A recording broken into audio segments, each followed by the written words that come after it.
What's going on, people? Welcome to another episode of the Fantasy Football Busters podcast. Today is Tuesday, November 22nd. My name is Will. Joining me today is my co-host, Eric. How you feeling today, brother? I'm feeling good, man. Glad to be back another week. Excited to get into this video. And yeah, happy Thanksgiving to everybody that celebrates. Happy holidays, good stuff like that. I hope everybody enjoys their week. Hell yeah, and everybody enjoying the World Cup. Uh, t- Yeah, true. Argentina lost today to Saudi Arabia. That's nuts. That was wild. Yeah, but we're talking about a different football today. We're talking about real football, American football. So we're here to talk about some news and injuries for the week for Week 11. We got some Way bigger to names. alienate so many people. I'm totally joking. It's, you guys got the real football. Ours doesn't even really make sense for it to be called that, but we'll talk about that another time. Sucks. Uh, going to talk about some Week 11 news and injuries. We actually have some bigger names on this list, so stick with us. Ought to be an interesting video for at the very least. And we're going to kick that one off with last night's game. Rondale Moore left last night's game after one play with a groin injury, so very short night for Rondale Moore. And groin injuries have never really been the best. What are you thinking about this one, Eric? Yeah, it's definitely concerning. Groin injuries typically linger, even if you do get back on the field. A lot of times they can be re-aggravated pretty easily. So that's definitely a concern for Rondale, and it sucks for him because he's been producing really well for fantasy these past few weeks, regardless of quarterback, whether it's Kyler or Colt McCoy. So that sucks, and it definitely sucks if there was anybody out there that started him and they were winning by less than one in their matchup because he went out, got a handoff, lost, I think, 6 yards, and that was it for him. So if there's anybody out there that lost off that, send it in. I want to see that, and I feel bad for you. And I feel bad for you. But yeah, it's I was taking a look here just to look at his injury history to see if there's any type of groin history, anything like that. And from what I'm seeing, not really too much. He's had some thigh, like hamstring strains before, ankle sprains, had a neck sprain at one point, but yeah, nothing with the groin at least. So at least it's not a problem area or anything like that. But Yeah, hopefully no it doesn't. history. It's good. Hopefully it doesn't develop into anything like that as well. But Yeah. hoping for a speedy recovery from Mr. Rondale Moore. Another big name, someone who has been lighting it up as of late, continued to light it up as well in this game before he left the game. Justin Fields. He's considered day-to-day with the left shoulder injury. He got hurt in the second half but finished out the game, and they carted him off the game at the end just so they could get him back there faster for evaluations, not because he really needed to be carted off. Yeah. And it sounds like he separated his shoulder, so probably won't be season-ending, but they may have to take some time, and they're definitely going to take some time with Justin Fields because the Bears aren't going to really win shit this year, and it's just, you know. So I'd Yeah. imagine they're going to take their time with what is their franchise quarterback, but what insight do you have for that? I think that makes sense, and I think you're probably right in saying that. But they haven't ruled out that he could play this week. Mm-hmm. There was a lot of not necessarily argument, but back and forth on Twitter about what his injury was. Because I didn't even really know this, but apparently there's a difference between a separated shoulder and a dislocated shoulder. Separated is more of like an AC joint injury Mm-hmm. to his non-throwing shoulder, so he could potentially play through that if the team feels like they want to put him out there. Like you said, they could be safe and keep him out, but it's not a dislocated shoulder, Okay. so he's not like at super high risk of, I don't know, like a Dalvin Cook type situation. Well, that's really good. Separation Yeah, versus dislocation, because dislocation means something's usually torn every single time. yeah, So that's actually really good. And then another name a bigger name. It's tough to really call it a big name in fantasy, but it is. maybe Uh, not in fantasy, in football. in football for sure. Football for sure. Yeah, But we got Mr. Kyle Pitts has been placed on IR by the Atlanta Falcons after tearing his MCL. He's out indefinitely, and this is most likely going to end his season. So sucks to see a young talent like that go down. In terms of fantasy football implications for this, uh, honestly, probably a good thing that you don't have to keep making a decision whether to start him or not, right? yeah, kind of. Yeah, I guess so. There's some freedom to be found in Yeah, Kyle Pitts going down, but it hurts to see him go down like that because you for don't want to sure. see a young player, young talent like that go down. But Yeah. yeah, it frees up that tight end decision for you. And if you want to know some other good tight end pickups, check out our TikTok. Eric actually made a great Facts. TikTok on tight end, so yeah, a little shameless plug. And then another young name that went down after having what seemed like was going to be a breakout game and a great role for him in his offense, Wandale Robinson. Unfortunately, tore his ACL this past weekend, so his season is effectively over. Like I said earlier, it hurts to see. He was having an amazing game. I actually don't have the stats in front of me, but Eric, I know you probably do. Yeah, we have it in the week 11 recap as well, which we'll be Yeah. recording right after this, so go check that out. But I have it. I believe he had 13 targets. Let me see if I can find. Here it is. Um, yeah, 13 targets, 9 receptions, and 100 yards before Hmm. the injury. So yeah, he was having a great game. Yeah, he was on pace to just absolutely pop off. And sucks to see. Hoping for a speedy recovery, but it's not going to be this year. And I guess fantasy football implications for this one. I mean, people obviously get a bump up. Like Darius Slayton is going to get a bump up. He's somebody the offense has trusted so far this year, and Yeah, that whole path has gone up. Richie James also probably gets a bump up from this as well, but it's all marginal. These aren't really people you really want to have in your starting lineup either. These are people you could consider for yeah. flex options possibly. Potentially more receiving work for Saquon True. also. Also, Saquon, who didn't have a great game, but we'll talk about that in our recap. Yeah. We got Mike Williams with the Chargers. Re-aggravated his ankle sprain on his first catch of the game. I believe it was a 15-yard catch towards the sidelines. Kind of landed Yeah. awkwardly on it, limped off the field. Yeah. It's unclear what his timetable looks like for return, but they said that it doesn't seem as serious as the last time. The last time we know he was out for 2 games, but effectively he was out for 3 weeks because they had a bye week and mixed into that as well. So keep an eye on that situation if he practices or not. But I'm not super hopeful. Would you be super hopeful in this situation? I don't think so. Like, it's encouraging to hear Brandon Staley come out and say that it doesn't seem that serious. It's not, back to square one with him. But I don't know. For a big dude that lands as violently as he does every time he catches the ball, I'm not super confident that he's going to be back this week. And it might be multi-week, missed time again. So just be prepared for that if you got him. It's just I feel like this happens every year with Mike Williams. I feel like, but it's Yeah. like you said, he lands as violently as he does. It's kind of scary watching him play, but it's He's super talented. It's fun to watch mm-hmm. because he goes up and makes these incredible catches, and even this one was a really nice catch on the sideline. Just unfortunate that re-aggravated the injury. Yeah. And then someone else who has sort of not re-aggravated but has re-injured themselves. We got Kadarius Toney of the Chiefs, who at this point I'm not sure if any injury this guy gets is real or not. I don't know, but he did leave this game early with a hamstring injury and did not return. It was a game that he didn't really see any action in whatsoever. It was the biggest the biggest start bait of the week. I feel like this was the start Yeah. bait of the week for everyone. Everyone who had Kadarius Toney started him because this was going to be the week, and of course, 0 points. The only way that Yeah. could really end. Should have seen it coming. I started him against you. That didn't go well. Yeah.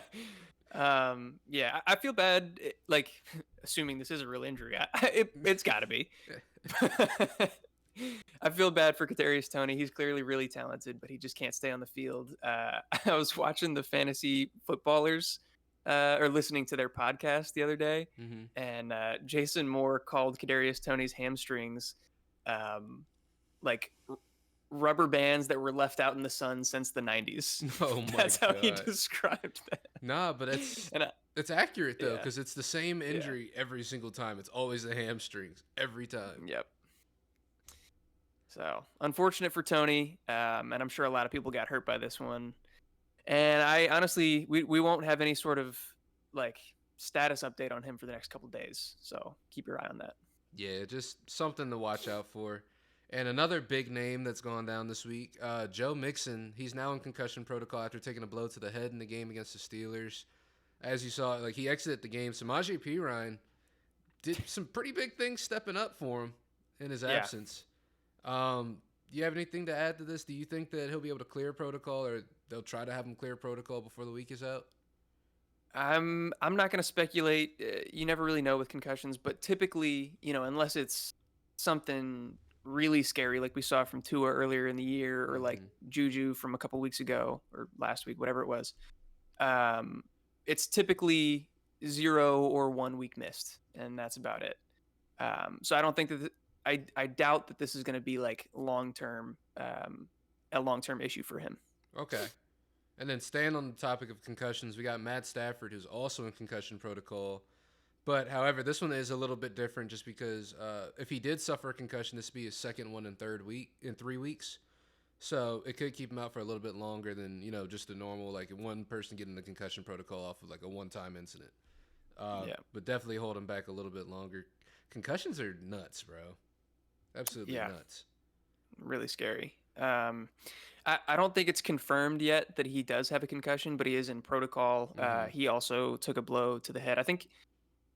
I'm not sure if it was a helmet to helmet or if he got tackled and his head hit the ground. I can't remember off the top of my head. But yeah, if he did suffer a concussion, I would expect him to probably be out multiple weeks with this one.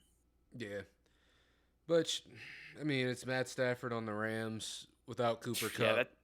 that team ain't going anywhere. Nah, they were already gonna do what they were gonna do. And Yeah. then sticking with the Rams, we got Daryl Henderson, who quote by Sean McVay felt a little something in his knee before Sunday's game, so he didn't get much work. He played a little bit in the first half, and then not so much. Like Cam Akers and Kyron Williams got the nod towards the end of the game. Yeah, you got any this fantasy relevance for this one? I don't.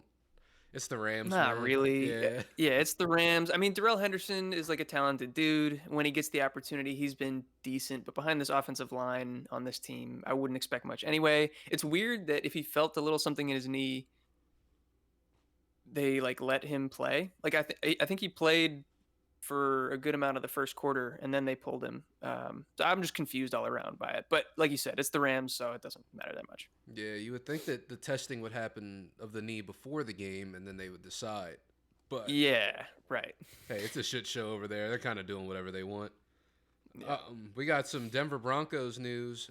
Chase Edmonds suffered a high ankle sprain, and the Broncos lost to the Raiders, which is a huge blow because of another piece of Broncos news. Going to skip ahead a little bit. We got Melvin Gordon waived by the Broncos after a very tone deaf comment that he made following the game, following the fumble that just set off a chain of events that never really should have happened. What do you think about the Melvin Gordon situation and him getting cut? Did you hear what he said and stuff like that? I saw something and I wasn't sure if it was true or not that he was like blasting Future in the locker room. Is that what you're talking about? Or is that Nah, something I'm else? I'm talking about the post game conference when they asked him about like how his teammates felt about the fumble. What did he say? He was just kind of like, stuff happens. I'm sure they're not that upset. Okay. And it was just, Yeah, nah, I think they're pretty upset, dude. I think you should own up probably. you should kind of own up to that and be like, that's my fault. Like I shouldn't have. Obviously, I got to be more secure with the ball, and that's on me. But he didn't say anything. He was like, shit's cool. I mean, shit happens. So yeah, we lost, but it's I not don't my fault. I don't think he's got any fucks left to give, honestly. I'm sure he's happy to be off the Broncos. He didn't want to be there. That was a rough situation all around. Yeah, and Um, there's a veteran running back out there now that teams could pick up because Melvin Gordon is still a viable running back option. yeah, I think so. Yeah, but I don't know who. I hope that Future shit was true. I hope he was blasting that. That'd be so funny. Is that a rumor that he was blasting Future in the locker room before the I game? saw it on Twitter from no after the game. Oh no. Like lost and then was yeah. For those that don't know, uh what was the deal? So Sierra was with Mhm. Future, had a kid with Future. They were together for a while and then Russ came in. Yeah, so Mhm. that's the backstory on that Yeah, they do not get along. Future sends many shots at Russell one. very often. Damn, Yeah. bro, that's crazy. That's nuts if that happened. I kind of hope Don't that know, yeah. happened a little bit. Same. I don't know if it's true. Don't know if it's true, but that'd be pretty funny. Yeah, that'd be hilarious. And then on to the next piece of news. A little bit more on the positive side. We got Jamar Chase, who is now off of crutches and looks like he's going to make his return within the next couple of weeks. What do you think about this one? Do you think that he'll be able to come back? I saw some people talking when he first got hurt saying that he could be back by week 12 at quote unquote stud status, which I'm not super sure about considering the injury, but at the same time, Yeah. Jamar Chase is Jamar Chase, and some of these guys aren't human, Right. really. Yeah, those comments about like him being able to heal faster than normal and all that shit, like that's BS. That's definitely not true. He heals just the same as anybody else. I guess I don't know, any other high-level NFL athlete. Mm-hmm. But um based on the nature of his injury and from what I've heard from people that actually know what they're talking about in the medical community and stuff like that on Twitter, it seems like because it was a fracture of the bone and not a tear of the tendon or ligament in his hip. Mm-hmm. It typically like the bone healing typically takes better than the ligament healing. Got you. So I would expect that he could get back to 100% faster than if he had, torn something like that. Okay. So I guess it stands to be seen how he performs, but it seems like they're working to get him out there as quick as they can, or at least Yeah. in a safe way, but as quick as they can get him back out there because I'd say the team they've missed him a little bit. They've still been performing, but Jamar Chase not being out there on the field, you can definitely tell the difference between the teams. Yeah. And then another highly profiled wide receiver should be coming back soon. Hollywood Brown was eligible to return this past week, and signs are looking good that he's going to be activated. That he will be activated for Week 12. But it's important to remember that the Cardinals have a Week 13 bye week, so it could be after that.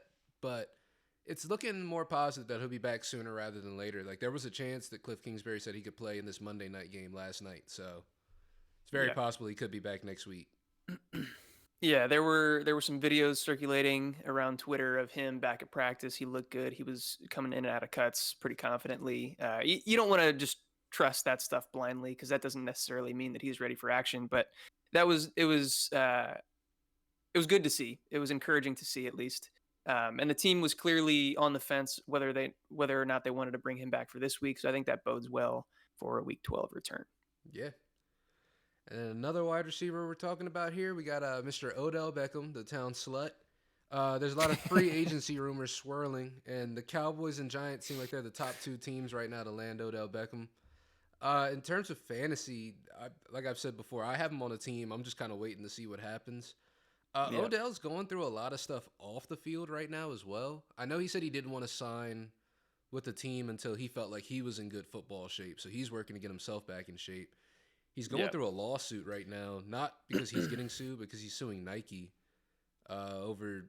Yeah, he's like suing Nike right now over one of his deals had something to do with they didn't pay him or they wouldn't let him exercise his rights fully in the contract, so he couldn't make as much money as he should have, stuff like Okay. that. So he's got a good I didn't amount know of that. yeah, there's a good amount of drama around Odell right now. But in terms of Yeah. football, if he were to land at the Cowboys or the Giants, especially the Giants. They need him. Yeah, that would be kind of huge, and just for the team itself, because as we said earlier, they lost Wan'Dale Robinson.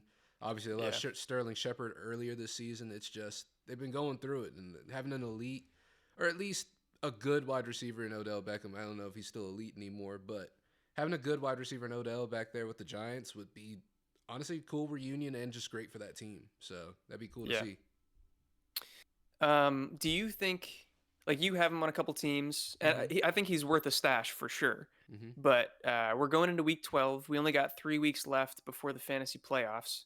I guess for the fantasy playoffs, it could be relevant. Like, at what point do you think you'd be willing to start him? Like, let's say he gets signed not this upcoming week, but in Week 13. Hmm.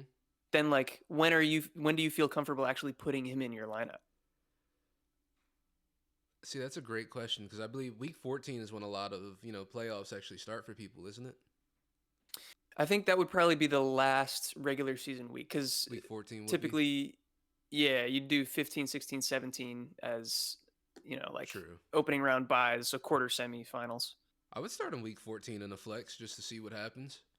That would be my Yeah. way to just to You, see just to see if he's even going to get used or not. But like yeah. obviously if my season is riding on it and Right. it's like I got to win this game to get in the playoffs, fuck no. He's probably not touching my team. But if it's one of Yeah. those just to see what he could do, I'd be willing to start in Week 14.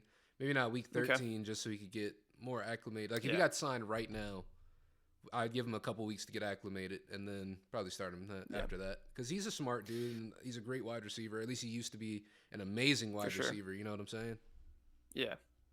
Yeah, so I think he's somebody that contenders should be looking to target probably more so than people that are fighting for the playoffs right now. Right, Yeah. for sure.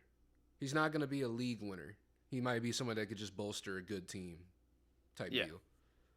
And then moving on to the Jets, Robert Salah says they are not committed to Zach Wilson as this week's starter.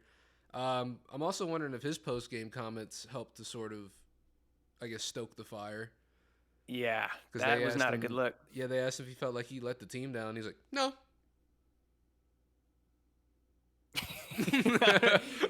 Yeah, like that's such a layup of a question, especially for a quarterback to take responsibility for something like that when it was so clearly his fault. They said because the Jets defense didn't give up a touchdown, and I think they only gave up like a little over 100 yards to the Patriots the whole game. Yeah, they lost the special Uh, teams at the end of the game. Really, not yeah, even the it was a defense. punt return touchdown. Yeah. Yeah. Um, and yeah, the reporter asked him, "Do you feel like you let the defense down?" He said, "No, not at all." Bro, what do you mean? you like, Bro, yeah, no, that's totally on him. he threw for 77 yards, bro. Not even one football Yeah, field's length. 9 completions out of 22 attempts. We'll get more into it in the recap if you guys are interested in the full breakdown of the Jets game. But it was ugly, and honestly, I feel like this could be a playoff team with Joe Flacco, which is terrible to say, but probably true. Nah, I think it's absolutely true. Joe Flacco's Yeah, actually getting the ball out there to people. The defense, like you said, is operating at an elite level. This defense has been yeah, amazing. yeah, And it's just, yeah, this is like I don't want to say a year because I don't want to get the year wrong. But this is like a Joe Flacco like Ravens team back in the day where they would just have a hmm super elite defense, pretty good wide receivers, pretty good to good wide receivers, and then Joe Flacco back there quarterback. Obviously, he's way older now, but sort of the formula right here would just give him the keys and let him go. Because yeah, yeah, at this point, Zach Wilson's not the guy yeah, at for sure. all. And then the last piece of news we got here is that the Patriots have waived running back J.J. Taylor. In terms of fantasy relevance, there's nobody really out there that was going to start J.J. Taylor on a week-to-week, but this does affect some of the people around J.J. Taylor. It just, helps bolster Ramondre Stevenson a little bit more, especially in the receiving game and stuff like that. Yeah, And I guess they don't really need J.J. Taylor after, Marcus Jones, is that his name? Marcus Jones? The dude who returned the kick for think, a yeah, touchdown. But they got him back there holding down special teams. Don't really need J.J. yeah. Taylor too more, but he should land somewhere else. But yeah, that's really going to conclude our news and injuries for the week. Thank you guys for making it this far into the video. Like we said, this is kind of a dense video because there was a lot of stuff going on and a lot of big names going on. So appreciate you for sticking with us. In terms of our other socials, you can follow us on Twitter. Check out the links in the description. You'll be able to find our Twitter accounts. We try to post stuff, keep up active with, especially Eric, more so than me. He keeps a lot more active with a lot of the fantasy football news. I just kind of talk shit a lot. So you want to Dude, that's see the best part. We love that. yeah. So if you want to see a little dichotomy, a little juxtaposition between the two, you can follow us Yeah, on Twitter. Also follow some of the people that Eric follows for some fantasy football news and content. And you can check for us out sure. on TikTok. As I said earlier, we have a TikTok where we put some more extraneous stuff, some of the stuff that doesn't end up here on the YouTube channel. And we have a fun spin the wheel contest we do every week. And we're starting to implement some newer stuff that we're going to get done over there as well. So check us out. And Eric, you have anything else for the people? Yeah, just a couple more things. Mm-hmm. YouTube specific, if you guys enjoyed the video, if you got anything, if you gained anything from this, please drop a like. That would be much appreciated. Helps us out a ton. Also, subscribe to the channel. That also helps us out, but it'll help you guys out. So you'll get all of our you'll get notified for all of our videos in the future. Make sure you're up to date with all of the latest news and notes around the NFL. And I think that's probably it. So yeah, if you stuck with us till the end, we love you. We appreciate you. Thank you for being with us. Happy Thanksgiving again. Have a great week and weekend for everybody out there, and we'll catch you in the next one. Peace. Peace.